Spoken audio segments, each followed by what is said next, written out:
He is come back. Aunt, are you listening? He is come back, and he is the Duke now, the new Duke of Eastmere, and they say he is at Northwend this very week. Maria Oakridge set down the comb of honey she had just lifted from the frame, and was glad her hands had something to hold, because the rest of her had gone very still. Her niece stood in the doorway of the still room, with her bonnet askew from running, bright with the importance of being first with the news, and she did not yet know, could not know, that she had just said the one sentence in all the world that could reach into the quiet her aunt had spent 20 years building, and put a crack clean through it. "Which he, Lucy?" Maria said, and her voice came out even, which surprised her. "There are a great many men in the world. You will have to be more particular." "The Duke, the new one. Old Eastmere died at last, you know, and the cousin before him in the spring, both within the year, and the title has gone right past everyone to a soldier, a younger son, who was never meant to have it at all. He has been abroad these 20 years, with the army. And his name? Aunt." Lucy paused for effect, because she was 18, and loved a story, and had no idea she was holding a knife. "His name is Roland. Lord Roland, that was. Is it not the most romantic thing? A soldier who goes away with nothing, and comes home a duke. 1 second, 2, 3. "It is a great deal of luck for him," said Maria, and turned back to her bees. She did not faint, and she did not weep, and she did not drop the honey, and she was proud of all three for the rest of the day. She finished the frames. She capped the jars. She sent Lucy home to her mother with a pot of the new honey and a message about Sunday, and she stood a long while afterward in the cool, dim, still room with the hum of the hives coming through the wall, and let herself understand, slowly and completely, that the man she had loved when she was 2 and 20, the man who had taken everything bright in her and carried it off to a war and never sent it back, was 12 miles off across the fields she could see from her own door. Roland. Come home a duke. Come home at all. She was 42 now. She had made, in the long meantime, a life she was not ashamed of, and that was no small thing for a woman with no husband, and no fortune, and no looks to speak of past the first bloom. She kept bees, and the honey was known 3 parishes round, and brought in money that was her own. She kept a garden that fed her and half the cottages near when the winters bit. She was the one they sent for when a confinement went wrong, or a child would not mend, because she had a steady hand and a steadier head, and had sat up more bad nights than the doctor. She read in the evenings. Good books. Her father's, the one inheritance the ruin had left her. She was respected, and useful, and free, and if there was a particular ache that came on certain evenings, when the light went gold over the fields, and the house was very quiet, she had long ago decided that an ache was a thing a person could live alongside, like a stiff knee, and need not make a tragedy of. She had made her peace with solitude. She had made it deliberately, and at cost, the way one makes peace after a long war, by giving up the territory one cannot hold. The territory she had given up was hope, and she had not regretted the treaty, because the alternative had been to spend her whole life waiting at a window for a man who was never coming. And she had seen women do that, grow old and sour at the glass, and she had refused it. She had turned from the window. She had planted the garden and bought the bees and become someone, instead of remaining forever the girl a man had not come back for. And now he had come back. To understand what that cost her, and why she did not run across 12 miles of field that same evening. You must understand what had happened 20 years before, when the world was a different shape, and Maria Oakridge had not yet learned the difference between hope and a window. They had met in the ordinary way, in the small society of a country district, when she was 20 and he was 24, and the second son of a family grander than her own, but not so grand that the two could not stand in the same room. Her father was still alive then, and not yet ruined, a gentleman of modest land and immoderate optimism. Roland was a younger son, which in those days meant a man with a name and no money, bound for the army, because the army was where younger sons were sent to make a way or die trying. He had no expectation of the title. 2 healthy lives stood between him and it, his father and his elder brother, and a younger son does not count on his family dying. And Roland had counted on nothing but his own 2 hands, and what they might earn him with a sword. She had loved him almost at once, and been ashamed of how fast, and tried to be sensible about it, and failed. He was not handsome in the way the word is usually meant. He had a plain, strong face, and chestnut hair, and odd grey-green eyes that changed with the weather of his mood, and he was quiet in company and dry when he did speak. And he looked at her, from the first evening, as though she were the only thing in the room worth the trouble of looking at. No one had ever looked at her so. She was the elder of 2 sisters, and the plain one. Everyone said so kindly, the steady, useful one, and her younger sister Delphine was the beauty, and Maria had arranged herself early into the part of the sister who did not expect to be chosen. And then a younger son with grey-green eyes had chosen her across a country drawing room, and gone on choosing her all that spring and summer, and she had let herself, for one season, stop being sensible. They came to an understanding. Not a betrothal, for he had nothing yet to betroth her on, but a promise, made in her father's orchard on a warm evening at the end of that summer. She remembered the evening entire, and would all her life. The apples were small and green still on the boughs, and the light came sideways and gold through the leaves, and he had walked her out past the hives her father kept, the hives that were, though she did not know it then, the first seed of the whole later life. He had stopped under the oldest tree, and turned to her, and he had not got down on his knee, because he had nothing to offer, and would not mock either of them with a gesture, and he had said it plainly, soldier plain, that he was going to the wars with empty pockets, and might come back with nothing, or not come back at all, and that he would not bind her to a dead man or a poor one. And she had said, with the whole reckless certainty of 20, that he was not to decide for her what she could bear, that she would wait, and that the waiting was hers to give, and not his to refuse.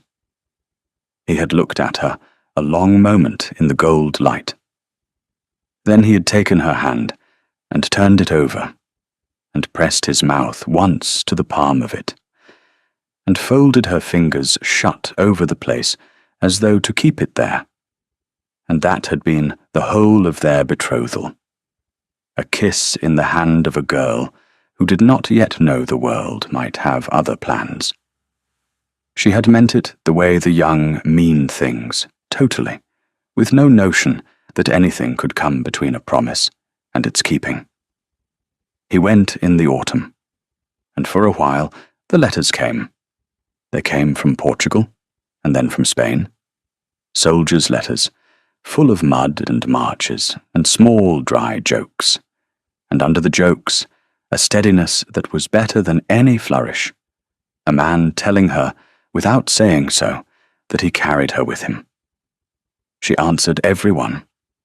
She lived between them, from packet to packet, and the waiting was hard, but it was a clean hardness, a thing with an end in sight, because he was alive, and he wrote, and the war could not last forever. And then, in the second year, the letters changed, and then they stopped. The change was small at first, a coolness, a brevity, and she told herself it was the campaign, the exhaustion, the distance. Then a longer silence. And then the letter that ended it. It was in his hand, or a hand so like his that she never thought to doubt it. It was kind, which was the worst of it. It said that the war had altered him, that he had seen things that made a man unfit for the hopes of a softer time, that he had formed, he would not lie to her, an attachment to another, the daughter of a fellow officer, and that he released her from any promise she might feel bound by, and begged her to forget him and be happy, and signed himself her friend. She had read it 4 times standing up, and then sat down on the orchard step, where they had made the promise, and not got up again for a long while. She had written back once, a short letter, wishing him well, because she had her pride even then, and would not beg. And she had heard nothing more, ever. And within the year her father's affairs had collapsed, and there was the ruin to live through, the sale, his death, and somewhere in the middle of all that the news came round the district that Lord Rowland's regiment had gone on to other fronts, and that he was much changed and not expected home, and Maria had folded the whole bright season away like a gown one has grown too old to wear, and become the woman who kept bees. What she did not know, sitting on the orchard step, with the kind cruel letter in her hand, was that Rowland, 1,000 miles off, in a tent that smelled of canvas and rain, had some weeks earlier received a letter in her hand, or a hand so like hers that he never thought to doubt it, telling him that she had thought better of a soldier's uncertain prospects, that her family pressed her toward a match of substance, that she was to be married before the year was out, and that she begged him, for both their sakes, to release her, and not to write again. He had read it once, and then folded it very small, and put it in his breast. And he had not released her in words, because he could not make his hand form them, but he had stopped writing, because a man does not press his letters on a married woman, and he had turned, with a coldness that served him well in his trade, to the only thing left that asked nothing of his heart, which was the war. He had been a reckless officer after that, the kind that lives by accident, and he had risen because reckless men who live are useful, and he had spent 20 years believing that the steadiest girl he ever knew had taken one look at his empty pockets and chosen money, and that the fault in trusting her had been his own. 2 letters, neither of them written by the hand that signed it. That was the whole of it. 2 letters, and 20 years, and 2 people who had each spent those years believing the other one faithless, and building, each alone, a hard, separate peace around the wound. Neither of them yet knew the letters were forged. That knowledge was 20 years coming, and it would come the hard way, as such things do. What it had made of him, in the meantime, the world could see only the surface of. Rowland had come home to Northwend in the first hard week of that autumn, and home was a word that did not fit. The great house sat in its neglected park, like something abandoned by a tide, the gutters choked, the long rooms shut and dust-sheeted, the whole estate run thin under the careless management of a dying brother and a steward, who had robbed the dead man genteelly for years. He walked through 40 rooms he had never expected to own, that no one had ever expected him to own, and felt nothing he could call belonging. He had earned everything he valued at the point of a sword among men who slept in mud, and the title had come to him by the simple accident of 2 coffins, and he wore it the way a man wears another man's coat, conscious always of the wrong fit. His cousin felt the fit was wrong, too, and said so, in the pleasant glancing way of a man who believes the property ought morally to have been his. Gervase was the next heir, a smooth, comfortable gentleman of 40, who had spent the dukedom in his imagination for years, while 2 lives, and then only 1, stood in his way. And the arrival of a soldier cousin out of Spain had cost him a fortune he had already mentally spent. He came to Northwend within the month, ostensibly to welcome, in fact to measure, and over a poor dinner in the one warmed room he turned the talk with great delicacy to the future. "You will marry, of course," Gervase said, swirling the indifferent wine. "The line wants securing. A man in your position cannot be too long about it. The world counts the months. There are several very suitable young women, I could name them. A duke of 8 and 40 wants a wife of 20. It is only sense. An heir does not wait on sentiment." He smiled. "Unless, cousin, you mean to leave things as they fall, in which case the rest of us must simply be patient." Roland understood the whole of it, that his cousin would be glad of an old bachelor duke who got no son, that every year he stayed unwed or childless was a year nearer the title falling to Gervase, and that the pleasant pressure to go and marry some girl of 20 was, underneath, the opposite wish, wearing courtesy's coat. He said only that he would marry when he found a reason to, and not before. And Gervase took his leave well, pleased, reading the answer as the reluctance of a confirmed soldier, which suited his arithmetic admirably. What neither his cousin, nor his great-aunt, nor any soul in the district knew, was the single fact that had walked into Roland's chest the first hour he was home, and would not walk out. That the beekeeper across the fields, the woman the neighbourhood spoke of with such respect, the steady Miss Oakridge who had never married, was the girl from the orchard. He had believed for 20 years that she had thrown him over for money. The believing had been a stone he carried, and he had built his hardness around it, the way an oyster builds round grit. And now the stone made no sense at all, because a woman who had thrown a poor soldier over for a rich match would, by every law of the world, have made the rich match, and she had not. She had grown old alone with bees, and a woman did not do that for money's sake.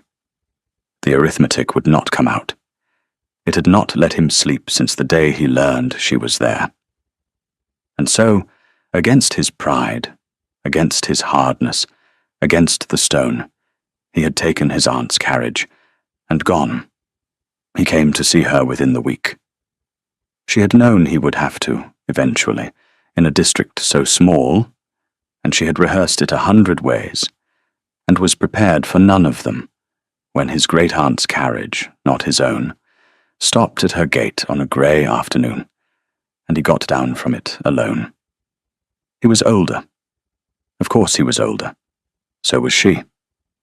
But she had been carrying a man of 24 in her memory for 20 years, and the man at her gate was 48, broader, harder used, grey come into the chestnut at his temples, a soldier's stillness on him now, where there had been a young man's quickness.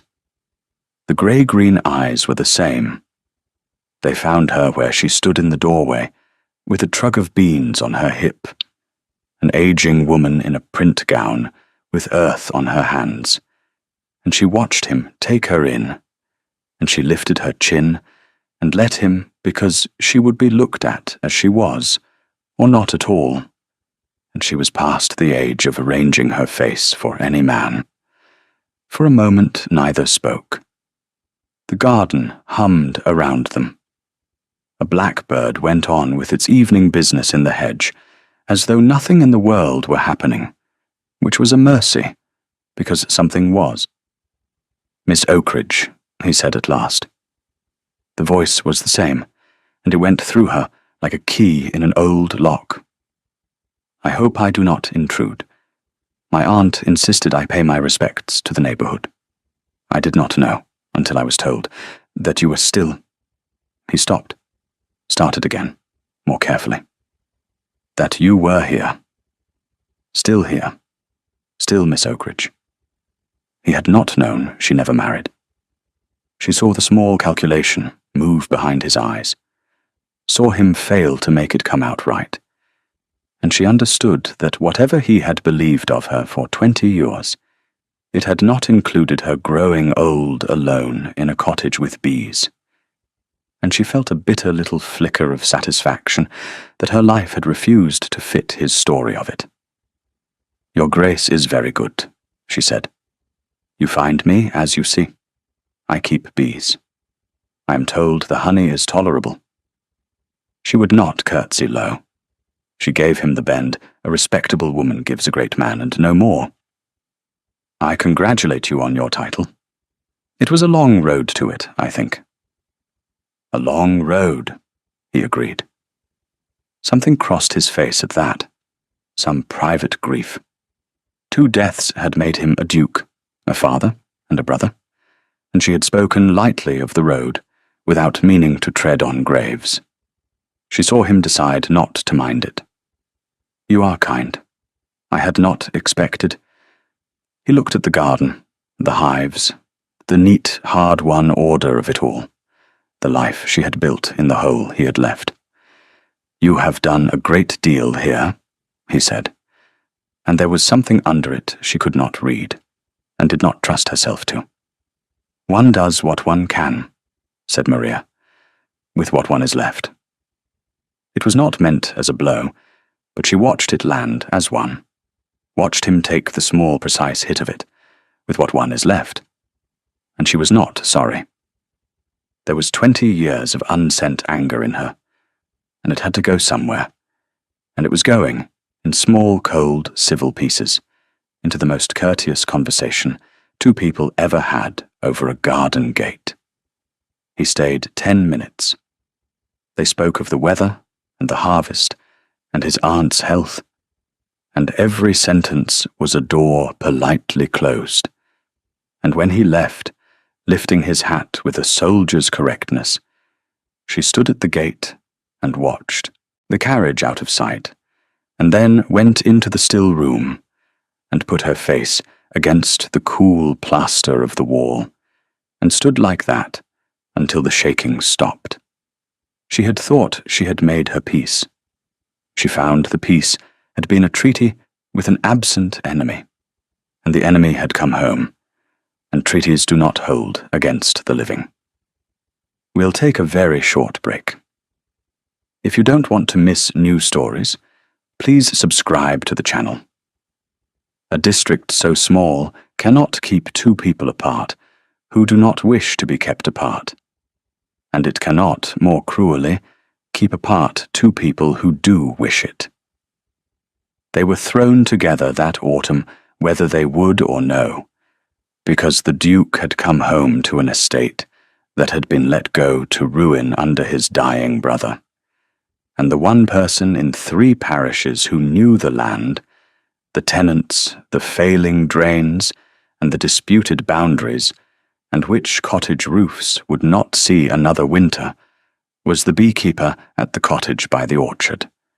It was his great-aunt who arranged it, and Maria understood within a week exactly what the old woman was about, and could not, for her life, decide whether to be grateful or furious.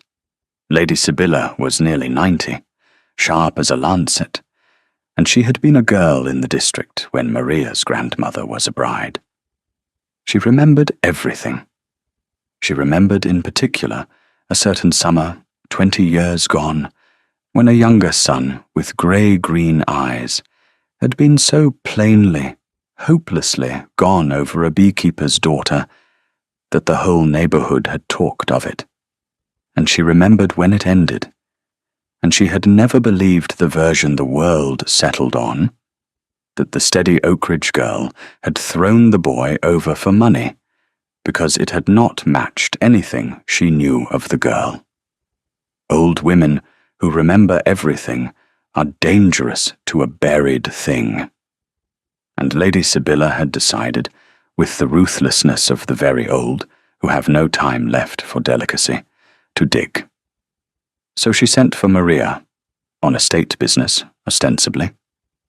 The Duke needed a survey of the tenancies before the quarter day. Miss Oakridge knew the people.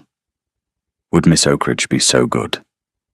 And Miss Oakridge, who needed the fee, and could not refuse the principal landowner of the district without making more of a thing than she could bear to make, went up to Northwend with her notebook and her steady face, and found the Duke waiting in the estate room with the ledgers open, and the two of them spent a long, careful morning over rent rolls and repairs, speaking only of barley and slate, and it was the most exhausting morning of her life, because under every word about barley was the whole unsaid country of what they had been to each other, and they both walked the edge of it all morning, and neither fell in.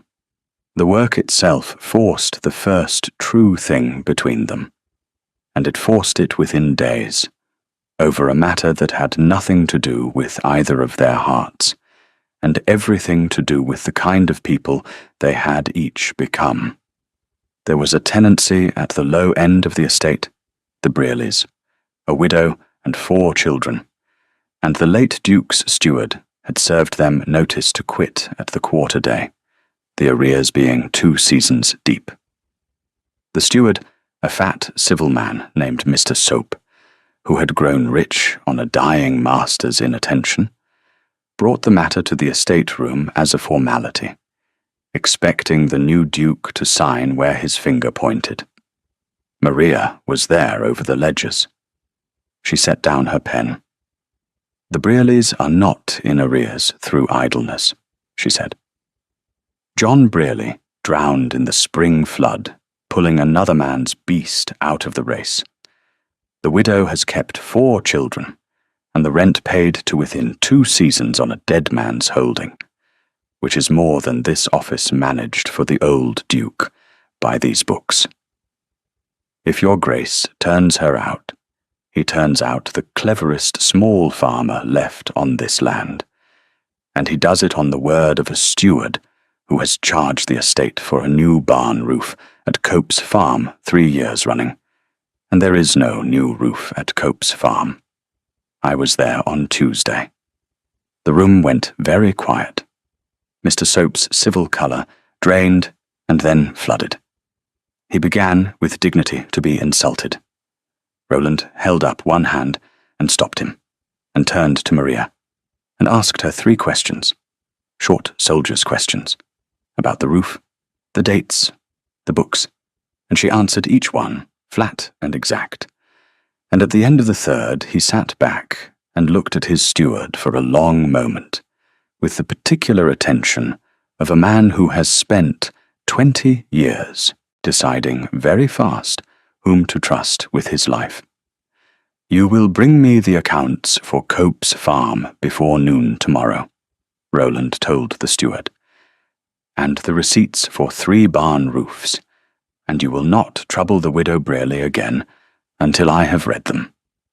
Mr. Soap went out a smaller man than he came in, and within the fortnight he had resigned his post to avoid a worse end, and the estate began, slowly, to mend, because someone had at last told its master the truth, and its master had been a soldier long enough to know the sound of the truth when he heard it.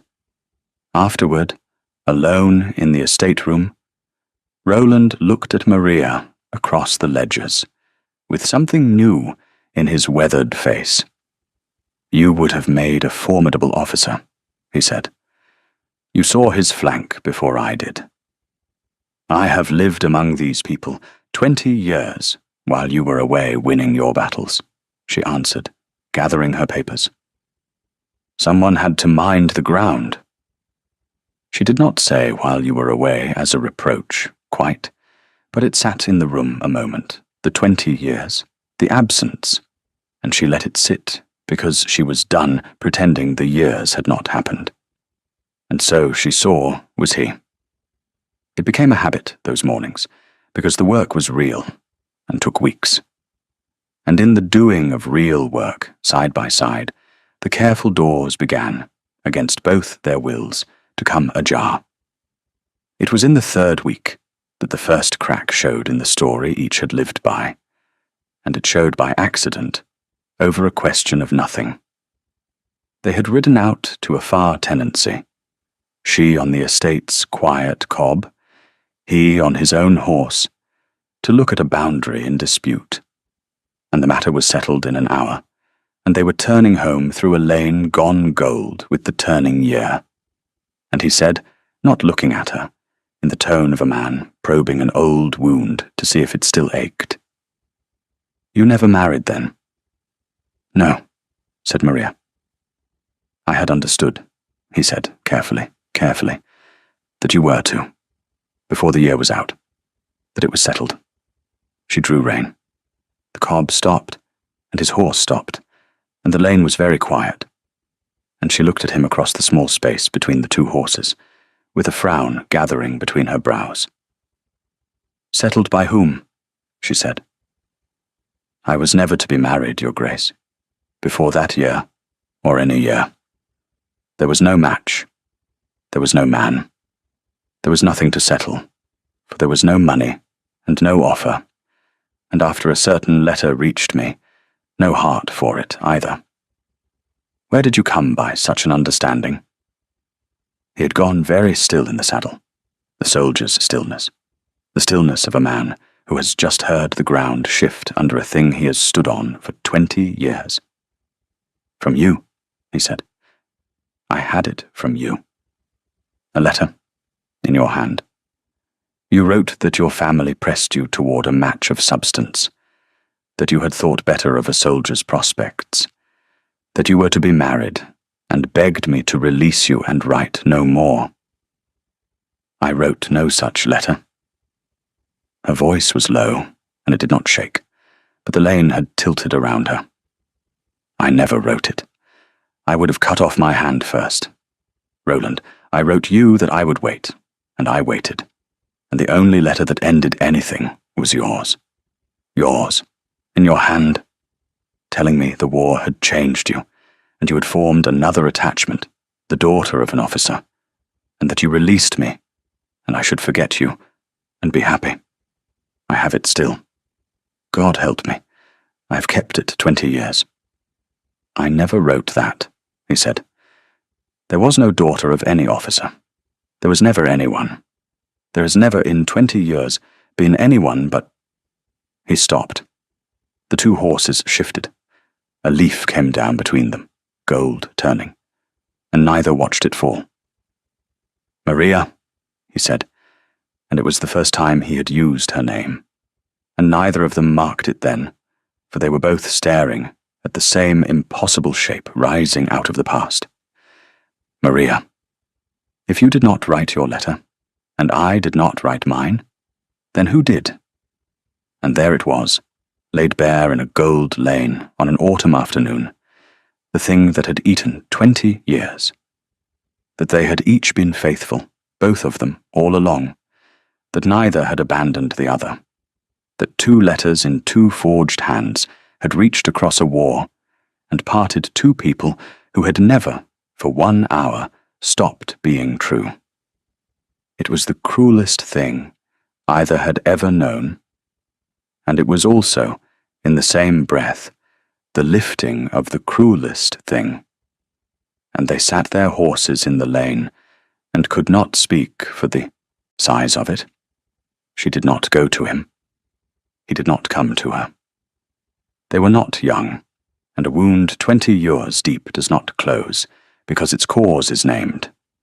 It only, at last, begins to be a clean wound instead of a poisoned one. But something had changed in the lane that could not change back, and they both knew it, and they rode home in a silence entirely unlike the silences before, a silence with a question burning in the middle of it. And the question was not, "Do you love me?" For that was suddenly, terribly answered. The question was who. In the days after the lane, with that question burning unanswered between them, the careful formality they had kept up for weeks fell away, because it could not survive the knowledge that they had both been faithful. They were not lovers again. They were two middle-aged people picking through the rubble of a thing, trying to learn what was still standing. And one grey evening, walking back from a far field, with the light going out of the sky, Roland told her the part of it she had not guessed, the part that was his to carry, and he told it to her alone, in a flat, steady voice, looking at the hedge and not at her. "When I had your letter," he said, "the one I now know you never wrote, I stopped minding whether I lived. I want you to understand what that meant in my trade.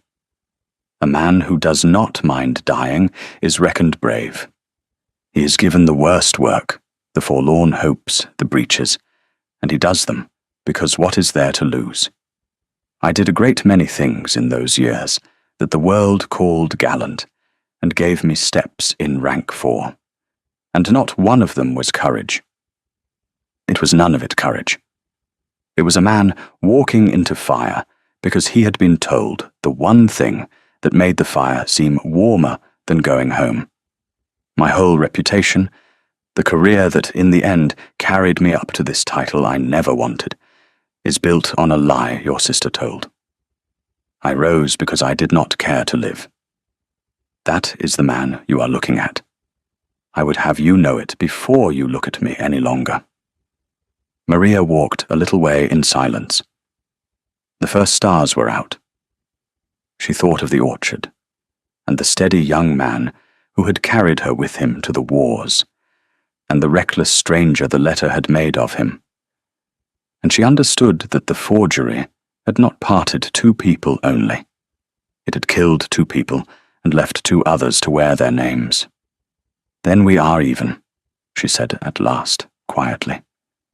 "For I did not walk into fire. I did the other thing, which is no braver. I shut the window and called it peace. And a great deal of what I have built these 20 years, the bees and the garden, and the usefulness, fine as it is, I built partly so that I should never have to feel again what that letter made me feel. We have both spent 20 years not living, Roland, in our different ways. The only difference is that yours got you a dukedom, and mine got me good honey."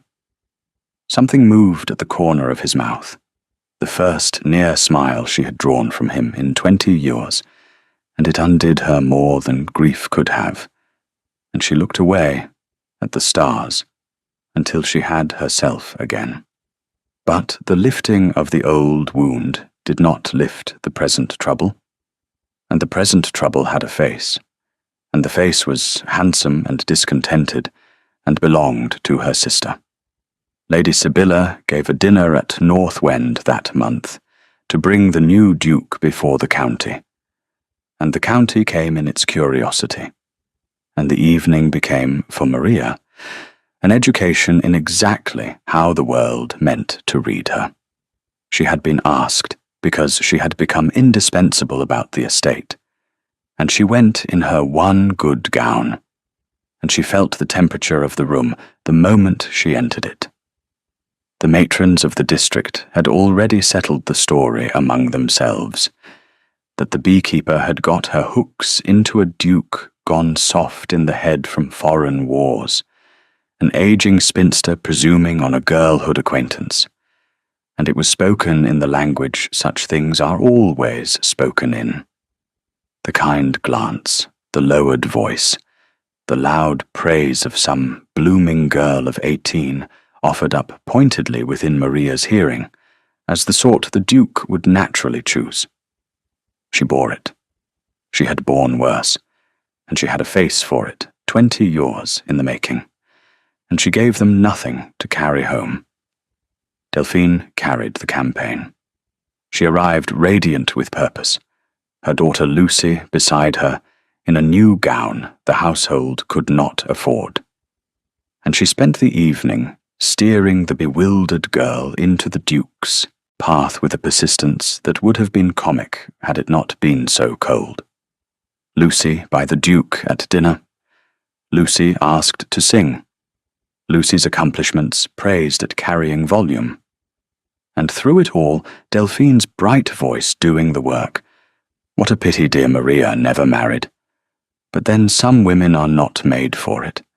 They find their little comforts, the bees and so forth, while the young must be got established.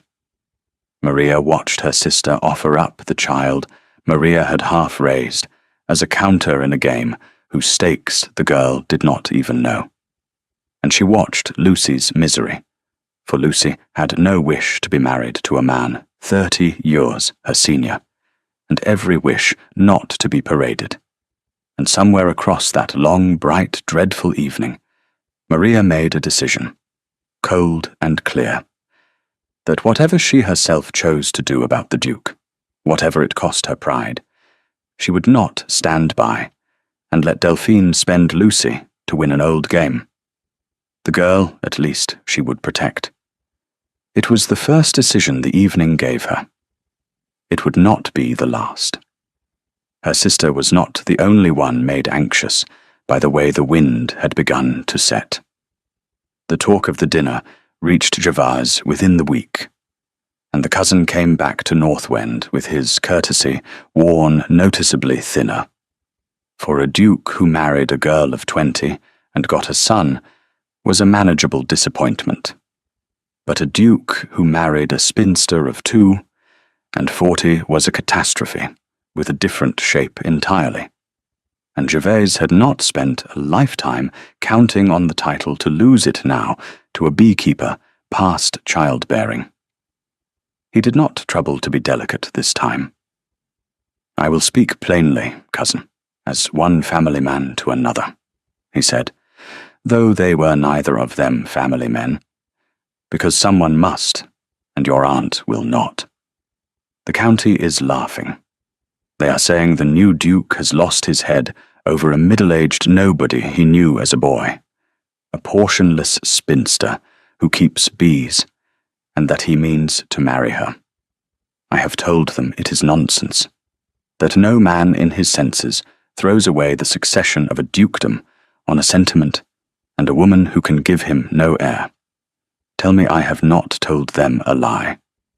When Roland said nothing, only watched him with the flat soldier's attention that had unmanned better men than Gervase, the cousin's voice rose a register.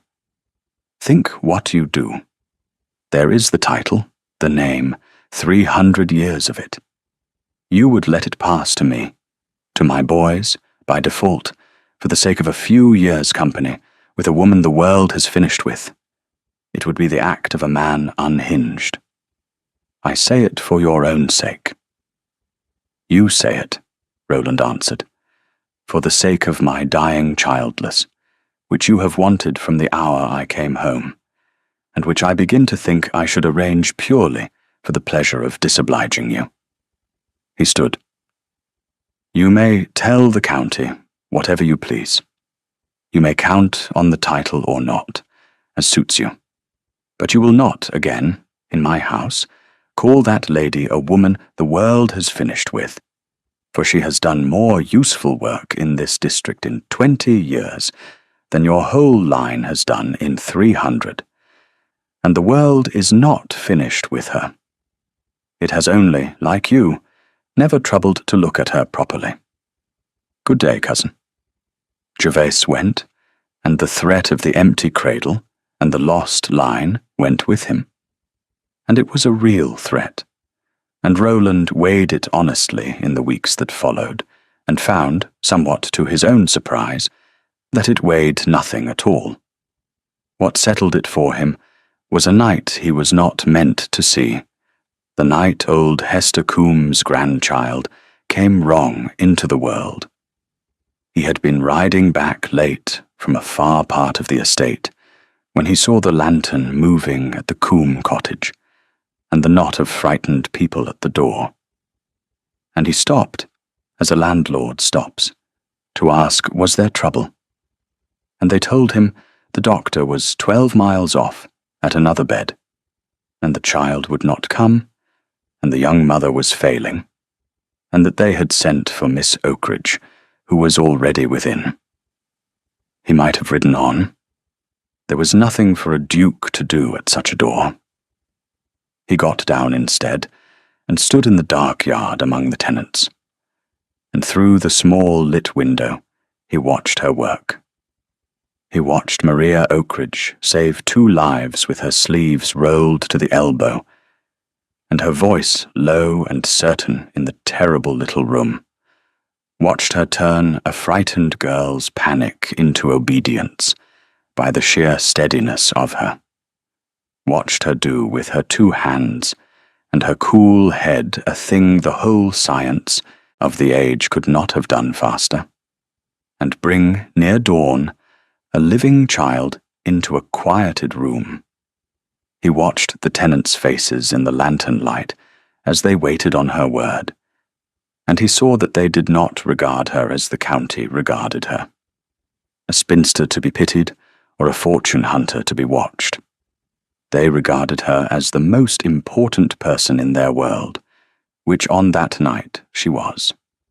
When she came out at last into the grey yard, spent wiping her hands, and found the Duke of Eastmere standing among her neighbours in the cold dawn where he had no business to be, she stopped, and the 2 of them looked at each other across the trampled mud. And neither said a word, and a great deal passed. He rode home as the sun came up, and knew with the finality of a man who has decided whom to trust with his life, that his cousin could have the title and welcome, and the county could laugh until its sides ached, and that he would marry that woman if she would have him, though it cost him the name and the line and the good opinion of every soul in 3 counties, because he had spent 20 years among the brave, and had only that night, at a poor cottage window, seen the genuine article, and a man does not find the genuine article twice. The answer to who was a person, Maria did not want it to be, and she fought knowing it for a fortnight, because to know it was to lose something she had thought she still had, which was a sister. She had not been close to Delphine in years. The beauty of the family had married, at 21, a baronet named Crail, Sir Walter Crail, a dull, rich, heavy man, and had become Lady Crail, and had got from the match exactly the consequence she had wanted, and nothing else she might have wanted, and had grown, across 20 years of consequence without contentment, into a woman with a beautiful, discontented face and a tongue that found the tender place in everyone, and pressed it pleasantly, smiling. She lived 4 miles off, in a house too large for her happiness, and she had 1 daughter, Lucy, the bright, heedless girl who ran with the news. And Lucy was the one warm thing that passed between the 2 sisters, for Maria had half raised her, had given the lonely, overlooked child of a cold marriage the welcome her own mother had not the warmth to give, and loved her as near to a daughter as a childless woman is allowed. It was Delphine who had been there 20 years ago. Delphine who had access to the post, who franked the family letters, who could copy a hand, for she had always been clever with a pen, cleverer than her sister, and idle, and full of a jealousy no one had thought to take seriously, because she was the beauty, and what had the beauty to be jealous of? But Maria, forcing herself at last to remembered things she had let lie, remembered Delphine's strange brightness that second year, her eagerness for the post, her odd consoling triumph when the bad letter came. There, you see, you are well out of it. A soldier with nothing. You are far too good. Remembered that Delphine had also loved Roland. In the careless, covetous way, she loved anything her sister had, and had been refused his notice, and had not been a woman to forgive being passed over for the plain one. It fit. It fit so well and so horribly that Maria was sick with it, and still she might have left it buried, out of the cowardice that calls itself keeping the peace, had the proof not come into her hands by a road she never foresaw. It came by Lucy. The girl had been helping her mother turn out an old escritoire, a wet afternoon's work, and in a jammed drawer, behind another drawer, she had found a packet of letters tied in faded ribbon, and being 18 and incurable about anything that looked like a secret, she had read them before she thought, and what she read had frightened her so badly that she had brought the whole packet straight across 4 miles of mud to the one person she trusted in the world, her aunt. "I do not understand them, Aunt," she said, white-faced, the packet held out in both hands as though it burned. "They are in your writing, some of them.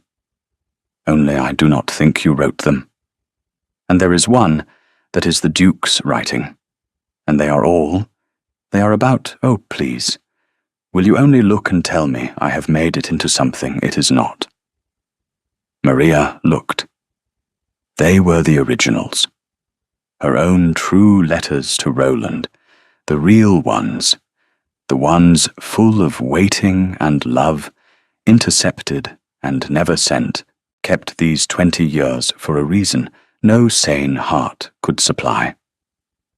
And with them the drafts, the practice sheets, a younger Delphine's hand labouring to become Maria's hand, to become Roland's hand, line after line of it, the forger's patient apprenticeship, and at the bottom the fair copies that had been kept back when the cruel finished letters went out into the world to do their work.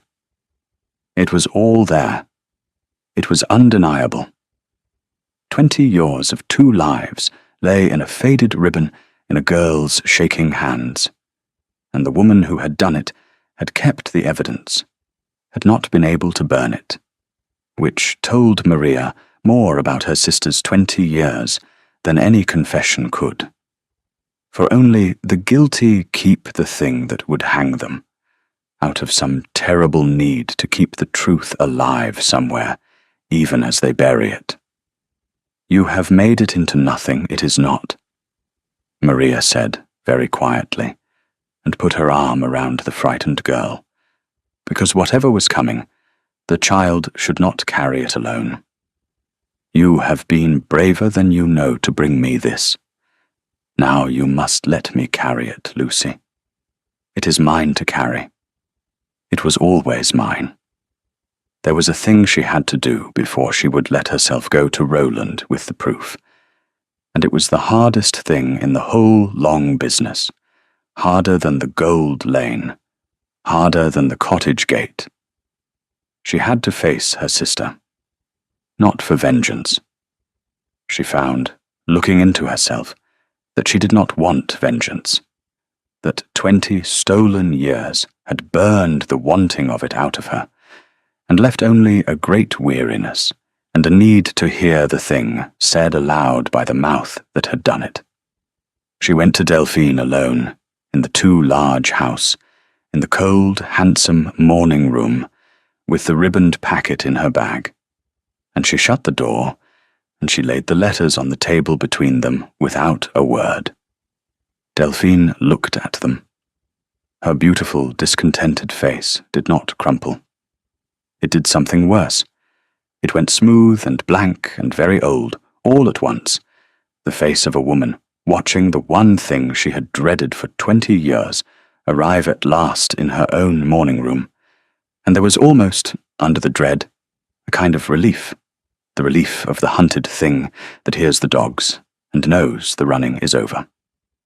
"So," Delphine said, "Lucy, I wondered, when I missed them, whether she..." She stopped. She did not pick the letters up. "You have come to ruin me, I suppose. You would be within your rights. Sir Walter would put me out of doors if he knew his wife was a forger. The county would never have me again. You have it all there in your bag, my whole life, and you have only to open it." "I have not come to ruin you," said Maria. "I have come to ask you why."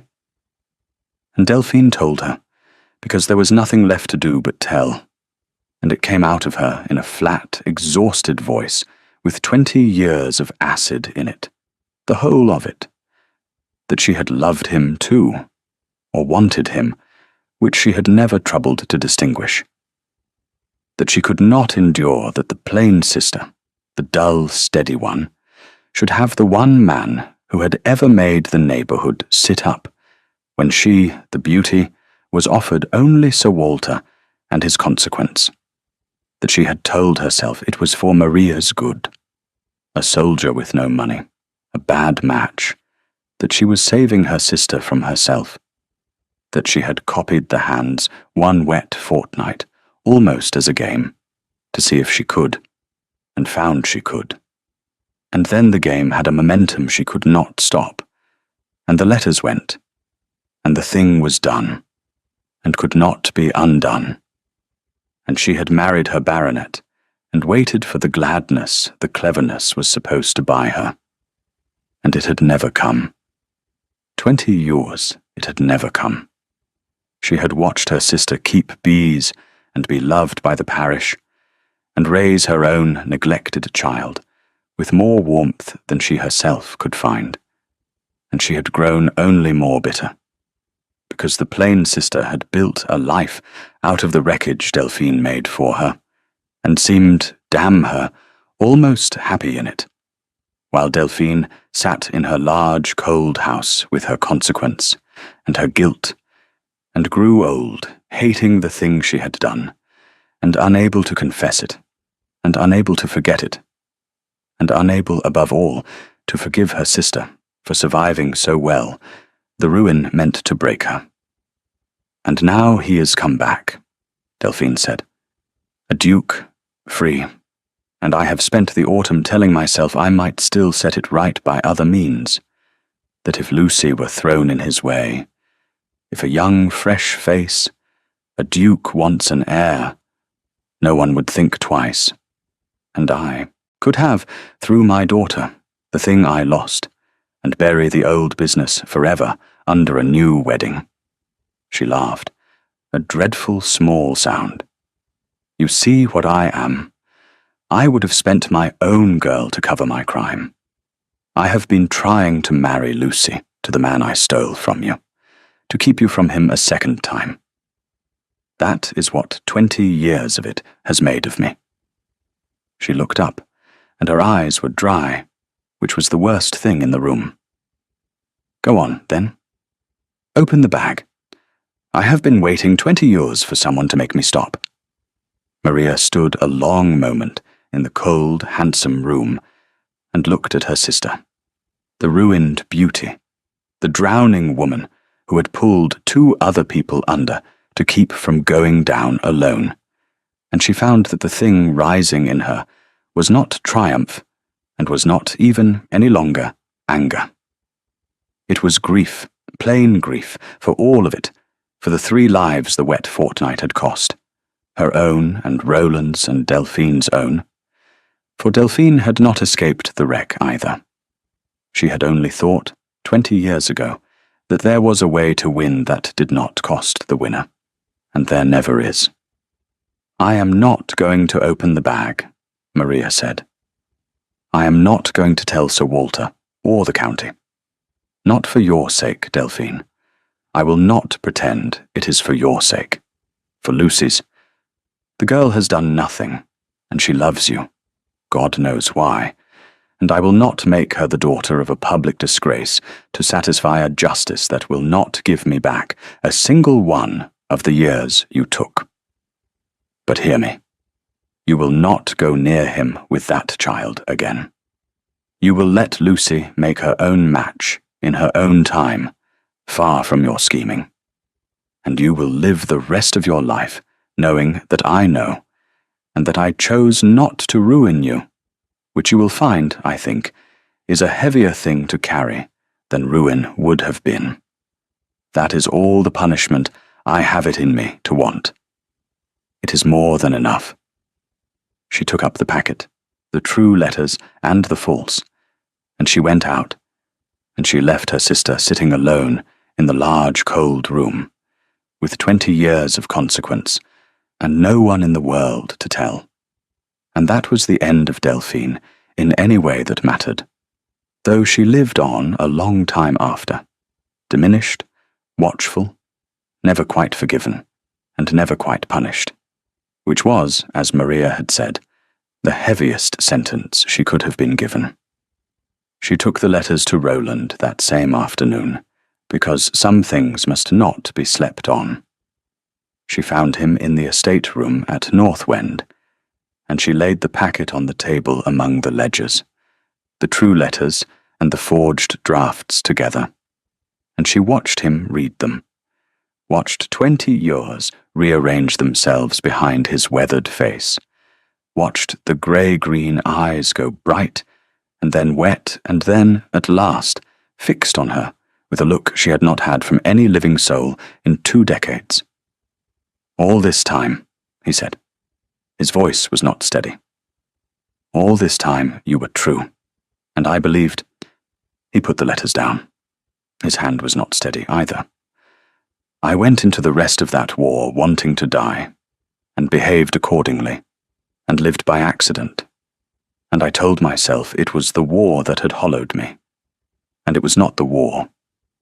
It was believing you had weighed me, and found me worth less than a comfortable house.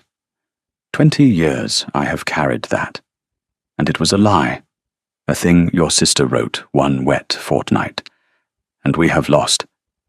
He could not finish it. He did not need to. The arithmetic was in the room with them, large and unpayable.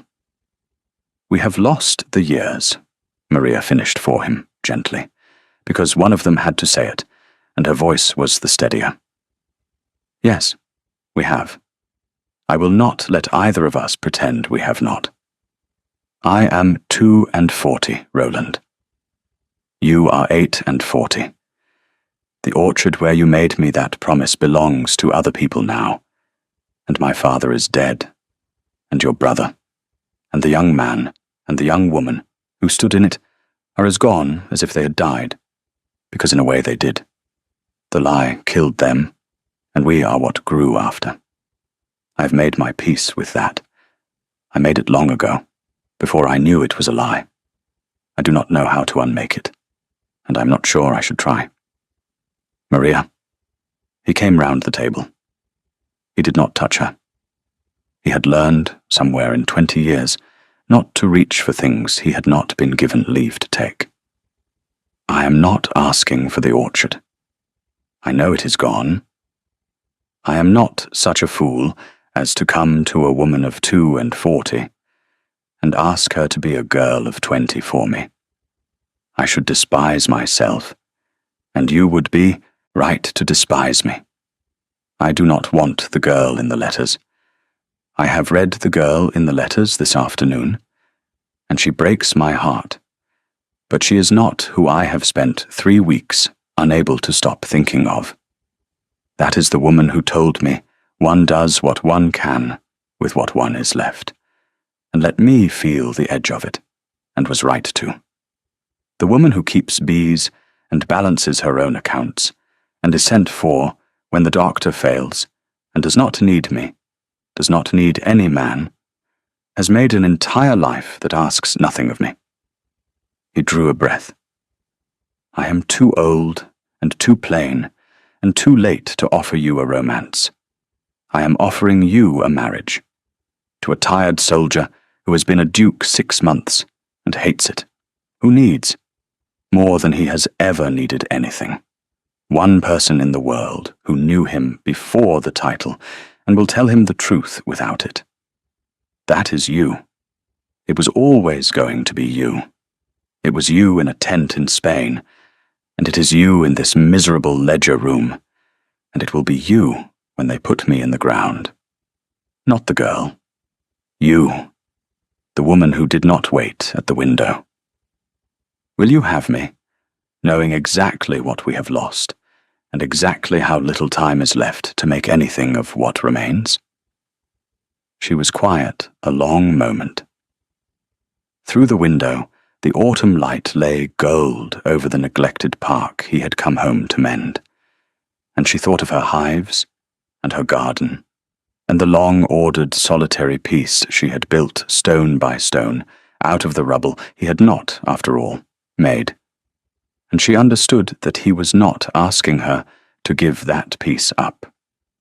He was asking to come and live inside it, to be one more thing she had chosen, rather than the thing that had once been done to her. There is a cost you have not named, she said. You are a duke, and you want an heir, or your family does, or the world does. I am 42. There will most likely be no child. The title will go to your cousin. You will have married, at the world's reckoning, beneath you, and too late, and to no dynastic purpose, an aging spinster with bees. They will say you ran mad in the wars. Have you counted that? I have counted it, he said. Let the cousin have the title. He is welcome to the whole cold weight of it. I did not want it. I wanted, my entire life, one true thing, and I had it once, and it was stolen. And I am not going to stand in this room and lose it a second time to the opinion of people I do not respect about an heir I do not care for. If we are given a child, I will be glad. If we are not, I will have you. Which is the thing I asked the world for and never got, and I will not call a life that contains it a life of no purpose. Count it, count it. It weighs nothing against you. 1 second, 2, 3. Roland, she said. His name, the second time, given now and not flung. She had not said it tenderly in 20 years, and her voice remembered how before her mind did. Yes, I will have you, not the Duke. I care nothing for the Duke, and never did, as you may recall. The tired soldier who hates his title and needs the truth told him. Him I will marry, and gladly, and I will tell him the truth every day of his life, beginning now, which is that he has made me weep standing up in a ledger room at my age, and I have not the least intention of forgiving him for it. And the Duke of Eastmere, who had crossed Spain and Portugal, and 20 empty years to arrive at a beekeeper's hard-won peace, put his weathered face down against her earth-stained hand, where it lay on the ledgers, the way a man bows to the one altar he believes in, and did not say anything at all, because there are arrivals that silence is the only fit language for, and this was one. There was one thing she would not leave undone before she let herself be happy, and it concerned the girl who had carried the letters across 4 miles of mud. Maria went to Lucy a few days after, and found her white and anxious, for the child had grasped by now that the secret she had brought to light was her own mother's crime, and she had been waiting in dread to learn what it would cost her. It will cost you nothing, Maria told her, taking the cold young hands in her own. Hear me, Lucy, for I will say it once, and then we need never speak of it again. What your mother did is between your mother and me, and it is settled, and it will not touch you. You did a brave and frightening thing, and the only thing it has bought you is this: you are free. You will not be paraded before the Duke, nor before any man your mother fixes on. You will marry where your own heart settles, in your own time, and if your mother presses you, you will come to me, and I will stand between you and her for as long as I am above ground, which I intend to be a good while yet."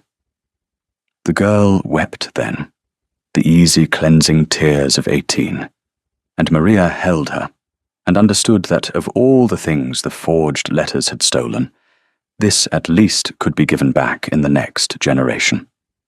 A girl let free to choose, where two before her had been chosen for.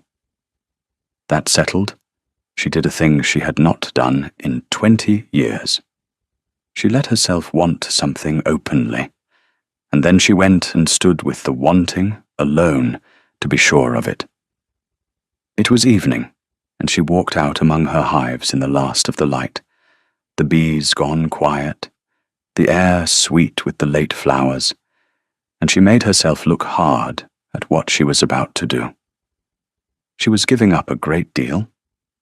The life she had built was a good one, sufficient, hers, answerable to no one. A wife, even a duke's wife, even a beloved wife, surrenders a portion of that, and she was too old and too honest to pretend otherwise. She stood among the bees and weighed the cottage and the garden, and the long ordered quiet against the man across the fields. And she found, turning it over with the same care she gave a balance of accounts, that the scale did not tip because she needed him. It tipped because she chose him. There was the whole of it, and the whole of the difference. The girl of 20 had needed him, had hung her future on him like a coat on a single nail, and when the nail was pulled, the whole life had come down. The woman of 42 needed nothing.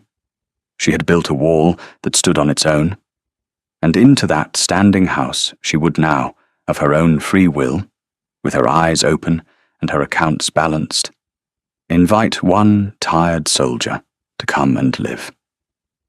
He would not be her roof. He would not be the nail her life hung on. He would be, simply, the person she had decided to spend the rest of the light with, and that was a thing chosen, not a thing needed. And she stood among her quiet hives until the stars came out and was certain of it, and, being certain, went in content. They were married before the winter, quietly, in the small church of the district, where they had first met across a country drawing room a lifetime before. There was no grand wedding. Neither of them had the heart for spectacle, and the county's curiosity could feed itself elsewhere. Lady Sibylla came, of course, in a hat like a galleon, and wept without shame, and declared to anyone who would listen that she had known the truth was rotten in the middle for 20 years, and was only sorry she had not turned out the right escritoire herself a decade sooner. Lucy came and stood up with her aunt, and understood, in the way the young come to understand such things, that she had been, all unknowing, the hand that set it right, and carried that knowledge for the rest of her life as a kind of secret warmth. There was a cost, and Maria had said from the first that she would not pretend otherwise, and she did not. The years were gone. No marriage, however good, gives back 20 years. And there were evenings, even in the contentment that came after, when one or the other of them would fall silent over some small thing, a date, a season, the particular slant of an autumn light, and the other would know that they were both thinking of the orchard, and the young people who had stood in it, and the wet fortnight that had killed them. They let those silences be. They had both lived too long to demand that happiness pretend the wound was never made. The years that came after were good ones. Good in a particular way, the young and the lucky never quite earn. He learned the district she had spent 20 years learning, walked the holdings at her side, sat with her over the ledgers in the evenings, while she taught him which roofs were honest and which were old, soap's lies, and the tenants who had feared a cold, absent landlord came in time to bring their troubles to the pair of them, as they had once brought them to her alone. She kept her bees. He took, to the quiet astonishment of the household, to standing at the hives beside her in the gold evening light, the very light that had fallen through the orchard a lifetime before, two greying heads bent together over the frames, and there was a justice in that, a small, late-mended justice, that no court in the land could have handed down. There was no child. The title would pass, in time, to the cousin, and they made their peace with that too, and poured what they had instead into the land and the tenants, and into Lucy, who married well, and for love, and named her first daughter Maria. And Delphine lived on 4 miles off, diminished and watchful, neither ruined nor restored, carrying her unpunished crime through a long grey afterward. And Maria called on her twice a year, and was civil, and was never warm. And that was the whole of the justice the world ever saw. And it was, between the sisters, exactly enough. But the cost was not the end of the account, and Maria, who had spent 20 years learning to read a balance honestly, would not let it be. For she had made her long truce with solitude once, alone, out of the wreckage, and it had been a real truce and a hard-won one, and she had thought it was the most a woman in her case could hope to have.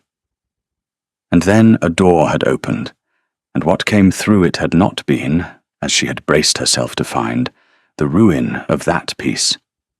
It had been its completion. She had not needed him.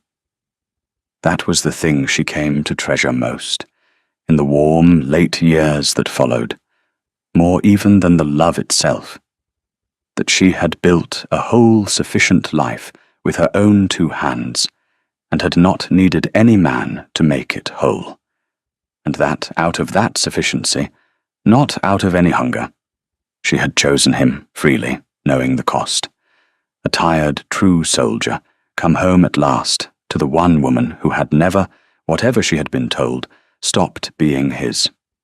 She had made her peace with solitude. And then the Duke walked in.